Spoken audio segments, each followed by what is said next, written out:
This wild plant is mustard. I was able to make mustard and it's incredible and I'm so proud. I had no idea where mustard came from or even how it was made. And now I do, and I'm going to tell you all about it.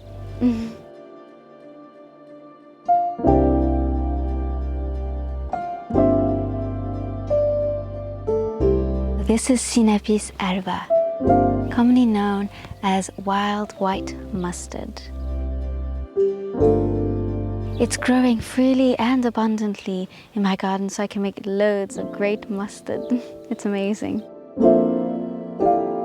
In fact, this plant is so successful and abundant that it's actually considered an invasive weed, and people tend to want to get rid of it. Although it's very useful, the entire plant is edible. I eat it on a daily basis. It's super healthy, and you can make that famous, delicious yellow condiment. So this is what the plant looks like when it's young and when it's flowering.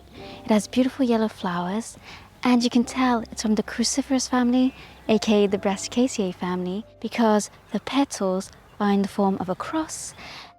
And when you crush the leaves, you have that cabbage smell that's typical in the Brassicaceae family. All plants of the Brassicaceae family have that cabbage smell.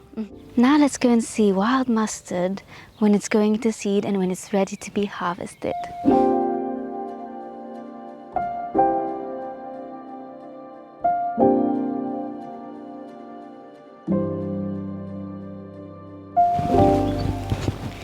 So this is what wild mustard looks like when it's ready to be harvested. As you can see, it's quite different from its younger self. It's all dried up and brown and lost its leaves and its flowers, and all that's left are the husks with the famous seeds inside. So basically what you want to harvest is the husks with the seeds inside.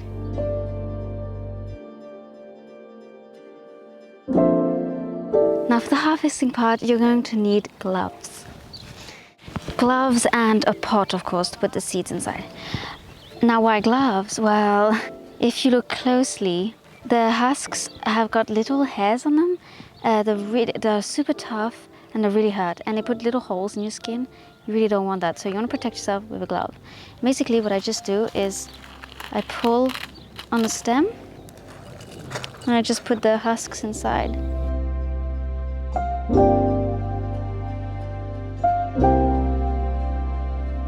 So you see, it's really super simple.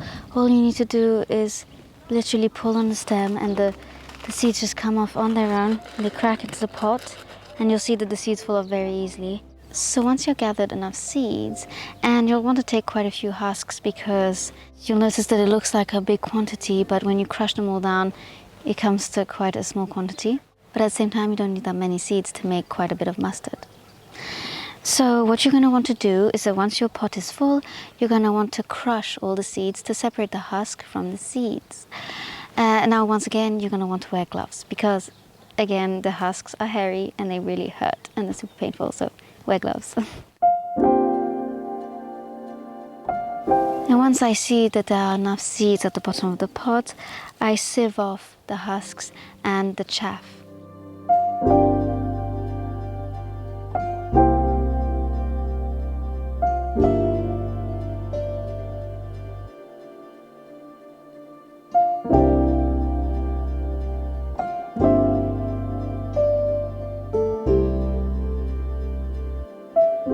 Now you're not going to be able to get rid of all the chaff. You're going to have little remaining bits, and some are quite fluffy, so hard to get rid of. So a simple technique to get rid of the chaff is by blowing very gently on the seeds, and you'll see that the husk bits and the chaff will disappear.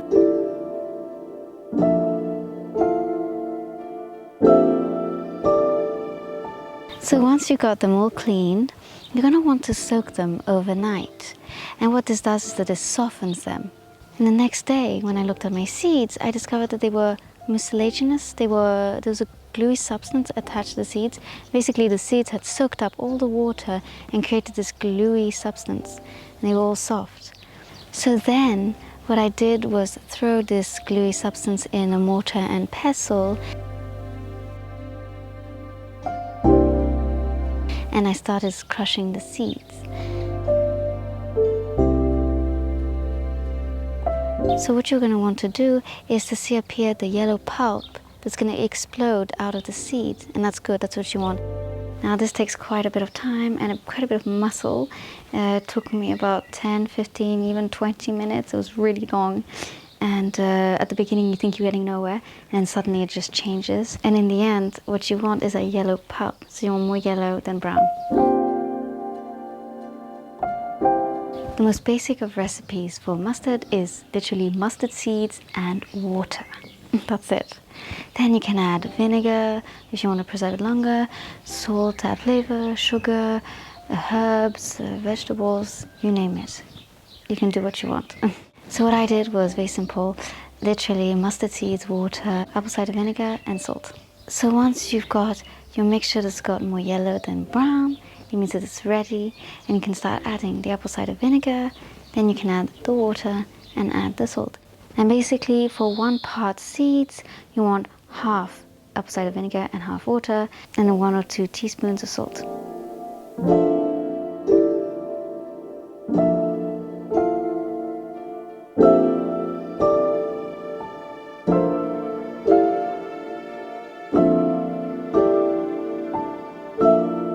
And then you can taste it, see how you're going, if you want more vinegar, more salt. I added a bit more vinegar and a bit more salt, I think, yeah. And voila, that's it, super simple. All you need is time, patience, and muscle work.